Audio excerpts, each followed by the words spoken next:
y'all? It's the Miss Mac Show, and it's the K edition. Oh, wow.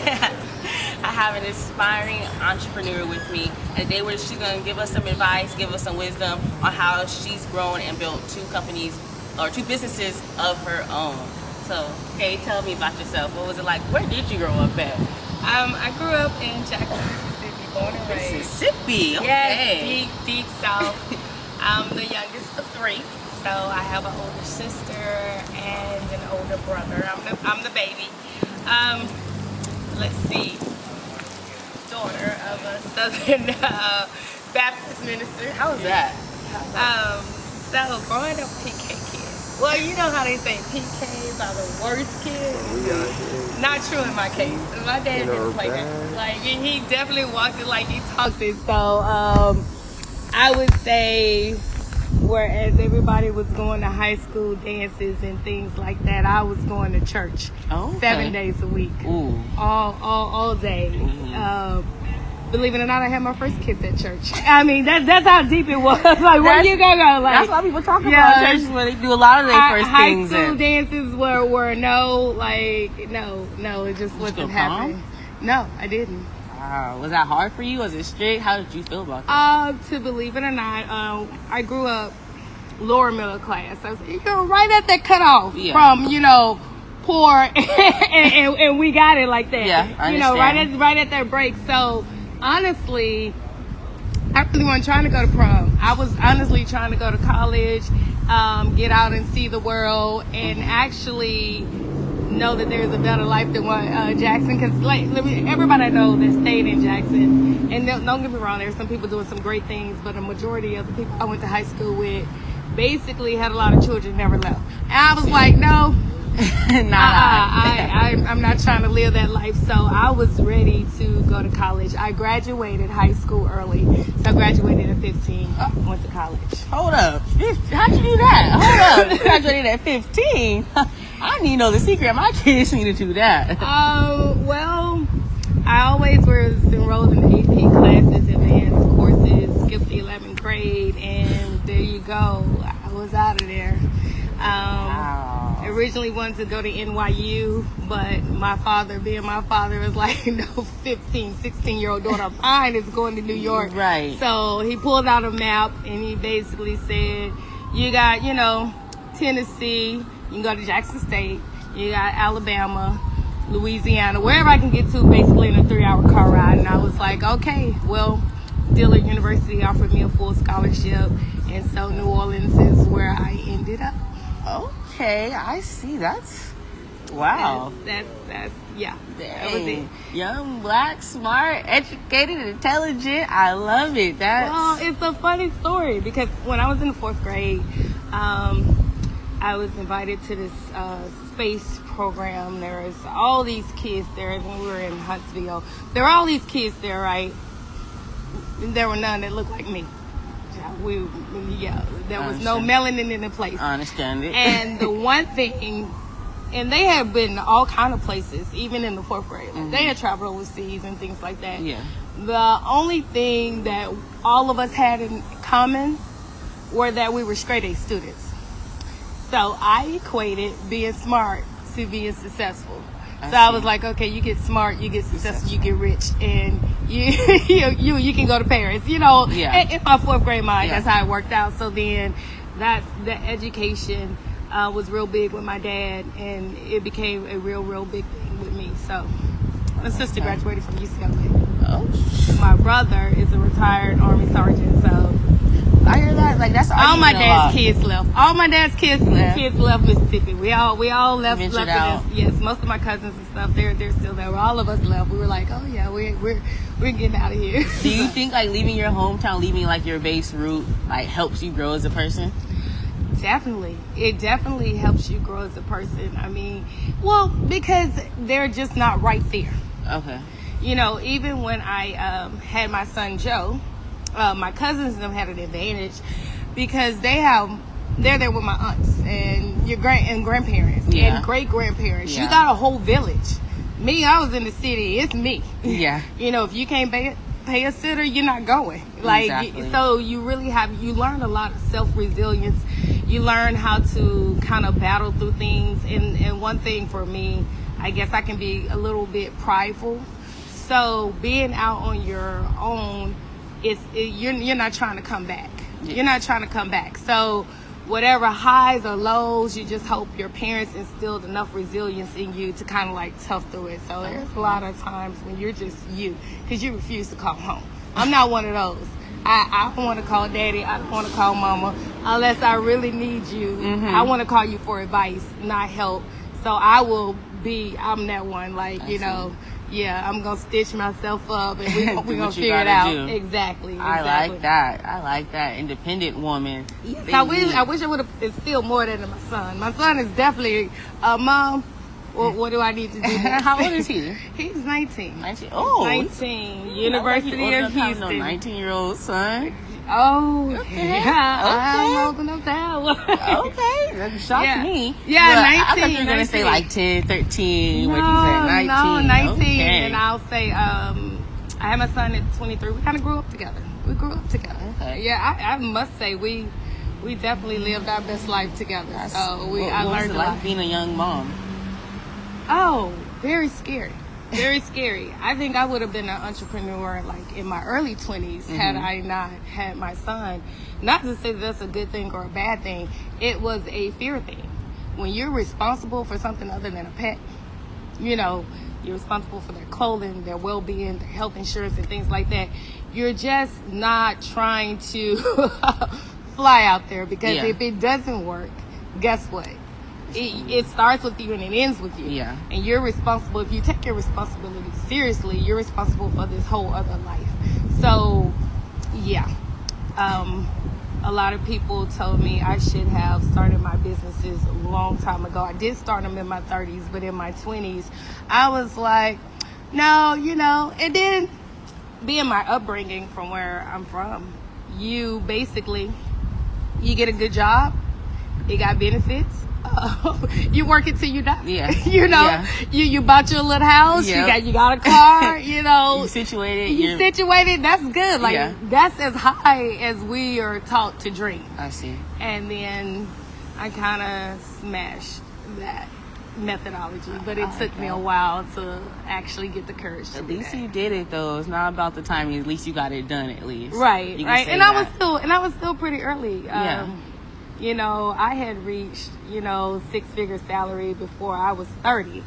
And so when I told my dad I wanted to quit my job and, go to work on my own, my dad said, have you lost your mind? Like, who quits a good job? Yeah. You get the talk. You get that good down-home Southern talk. But once I did it and it actually worked, of course, him and my mom, they're probably their baby girl. My brother has been my biggest cheerleader since I was, oh my God, since a baby. He grew up cheering on baby sis. That's baby sis. And so That's amazing. Yeah, That's he's my biggest cheerleader. That's awesome. It's good to have a good foundation and support. Like that's the biggest thing. Because when you have that time where you're just like, I can't do it, you need to have that person that's gonna be like, you got this. We're talking a lot about the business. So tell me more about the business. You have 2 of them. What are they? Well, I have 4 now. 4. Okay, so let's talk about what I call my bread and butter businesses. So that's Leading Choice Solutions and IntelliChoice Solutions. Leading Choice Solutions specializes in very boring stuff, energy trading and risk management. So I make software for companies like the Chevron, the Exxons, the Shells. Okay. It helps them manage their risk portfolio, how to put in their trades, how to value their trades, how to get reports out of the system, do business analysis and things of that nature. Then I started IntelliChoice because sometimes you don't get the contract. They want to hire internally. And they're looking for somebody to train them. All money is money to me. I'll train you. I'll teach classes. I got that. So then I started IntelliChoice Solutions, which basically specialized in training on ETRM systems. And then, so if you want me to do the work, Leading Choice. Lesbians of Color, LOC. That's social entertainment. And that's because I didn't see me anywhere. you know, professional woman. Got kids. I got a job to go to on Monday, so I can't be in these streets at a whole bunch of craziness. But I still want to turn up. I want to live my best life. I want to pop a bottle or two. I just, you know, want to make it home safe and not be arrested in a whole bunch of craziness. So I didn't see that scene for women of color, and I didn't like the way we were portrayed, or basically forget portrayed. We were non-existent. Yeah. You just don't see me. You just don't see me. When you don't see it, you create it, and then. But that is specializes in big events like, you know, all girl, you know, black tie events, all girl picnics, all girl, you know, those special events. And I mean, do about 40 of those a year, but they're niche events, you know. So then came along K-Rock. K-Rock was born out of just a simple thing. It is very hard to, did you know, maybe you didn't know this, but promoters will only book like one female artist.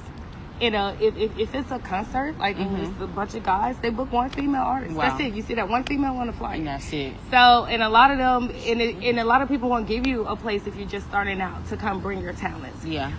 Or say, hey, I will pay you, even though you've never done a concert before, but I see the talent in you, and I will pay you to come perform at my venue, at my dance night. And so that's how K-Rock got started. It was to give a platform to artists, and then just give people who, you know, don't club every night, every week, a themed dance party. So, you know, whether it's 90s, whether it's women in music, whether it's Michael versus Prince, whether it's a glow party, whether it's a phone party, it's a monthly thing party to give you something to look for. Yeah, good phone party. Girl. I love me a phone I've been trying to throw one. We have to talk about that. Yes, I love me a phone. I come up with some crazy ideas. I would love to do, you know, a shoe party, like come in with your best kick game, but yeah. Okay, don't you didn't hear that. Don't steal her ideas, y'all. Like, but I like that. We have to talk about that. Yeah, talk about it. We can do some great things together. Yeah, you're amazing. That's so 4 whole businesses. What was it like growing the look? Like, I know one being black, one being a woman, is you're gonna have things against you. Well, in my professional career, it's more definitely white male dominated. I was on this one project, and literally, not only was I the only female in the room, but I was the only minority in the room, and I was the only black in the room. Oh my gosh. And they said, introduce yourself. And the first thing that came to mind was, nobody in this room is going to have trouble finding me. Yeah. I mean, it just what it was. It's obvious. Some people thought it was funny. Everybody else kind of got a little uncomfortable feeling, but they'll be okay. Yeah. But that's usually what it is. You can be the smartest in the room, but it's still fighting to get your voice heard. And I can be very assertive, aggressive, and I'm not like that by nature. I'm like that by force. Yeah.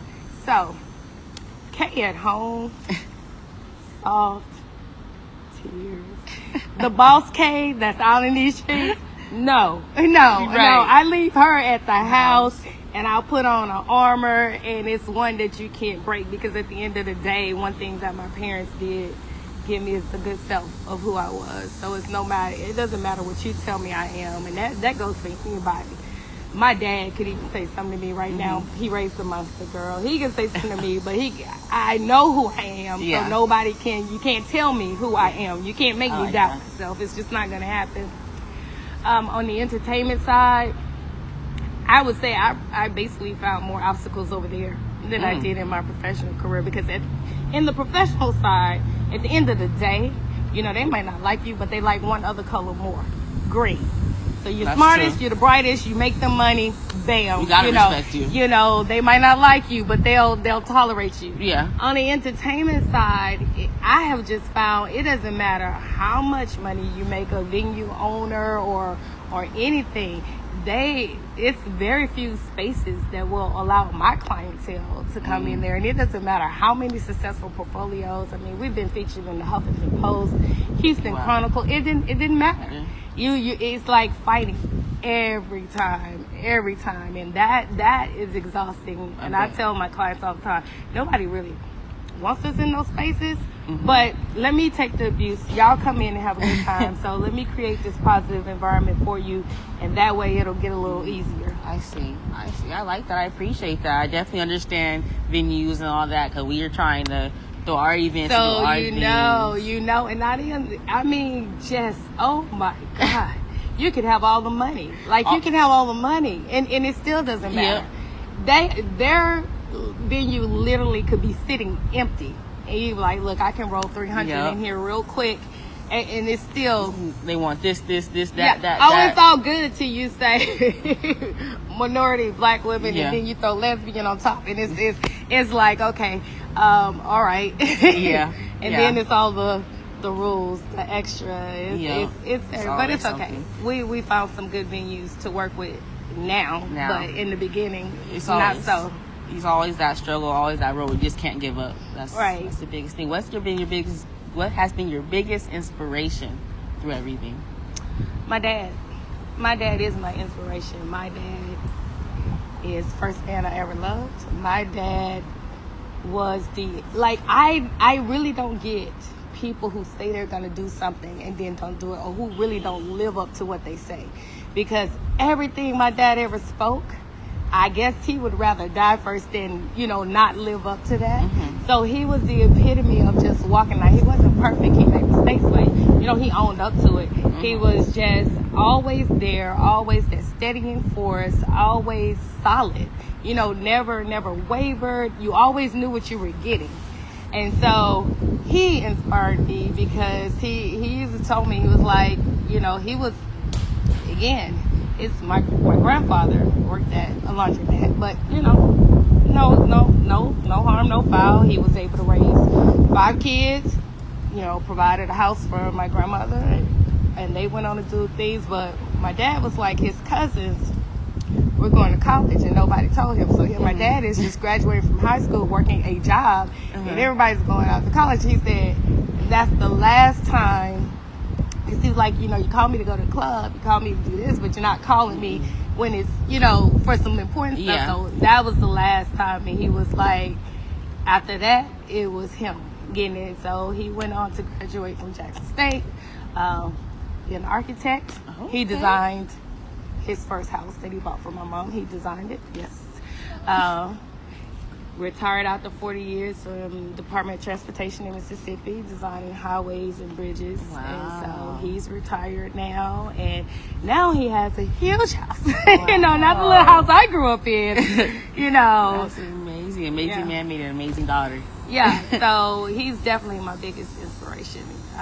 No celebrity, and I'm inspired by the Oprahs, the Baracks, I am, but no celebrity would ever compare in my eyes to him, ever. I appreciate it. Okay. All right. I know. Don't talk a lot about my mom. I love my mom. I love my mom. Ain't nothing but wrong my with it. dad, he was just a real father. My mom was a real mom, and she definitely nurtured. But my dad, he was definitely he's a steadying force in our whole family. For his sisters, for my first cousins, his second cousins, like all of them come, I like that. Brother Joe. That's what they call him. Brother Joe. Shout out to you, Brother Joe. Yes. We have a whole bunch of Joes in our family. So my dad is Joe Willie, my brother is Joe Patrick, my son is Joe Samuel. That's cute. Yeah. That's cute. I like that. Going. I have to do that. Yeah. All right. And the final question before we wrap everything up: what piece of advice can you give to the young Kay? Oh my God. Can I curse? Yeah. Say what you gotta say. Keep it real. We realists here. The biggest advice I would give to the young Kay is none of this shit will matter in 10 years. Like the little stuff, who likes you, who said something about you, this person, that, stay on your grind. I can tell you now, I cried some what I call nonsense tears. Said if I could take them back, like, oh my God, like in 5-7 years, nobody gave a, like, none of that even mattered, none of that stuff. I was just lucky enough to have a good support system to where I did keep my eyes on the prize, but I know, I could have easily got caught up in all that and just nonsense would hurt and bewildered, and but luckily I'm not set up that way. But I definitely wasted enough time. 1 minute was too much, so I wish I could go back and tell them, okay, you know what, she don't like how your hair is, they don't like your skin color, oh, they think you're too dark, or they don't think you're, oh, this person was your friend, and oh my God, now she don't. Who cares? None of this would matter. Like, that's not your people. Those are not your people. You have a purpose to fulfill, and all those little ones, they just, you know, just keep going. Like, to see me now, I would have been like, girl, you're gonna be great. You know, I think I kind of knew I was gonna be great, but you know, to see it, I was like, girl, you're gonna be great. You gotta claim it. Yeah, claim it. All this won't even matter. You won't even know what these chicks are. You won't even know them. I like that. I like So that. that's the biggest advice. You know, just keep going. Just keep going. Keep going. Don't stress. Don't stress. I like that. I'm gonna remember that. That's some advice. That hit me right there, because it does get hard. You have all those haters. You just like, dang, who's actually gonna be like, yeah, who's right? this? When I tell you none of that matter, and you gotta look at the support you do have. Now, I've learned that lesson well. I was like, people were like, I don't rock with you no more. Okay, that's your right. Yep, that just means I need to go find the people who do. And because at the end of the day, when you own a business, I don't care whether it's entertainment, I don't care whether it's software, I don't care what it is, makeup, sex toys, I don't care. You're selling a product. Yeah. You sell the product that you believe in to the audience that wants it. I can't worry about the audience that don't, you know. Somebody's gonna want it. Yeah, somebody's gonna want it. I'm gonna go be great with them. I see. And it's fine.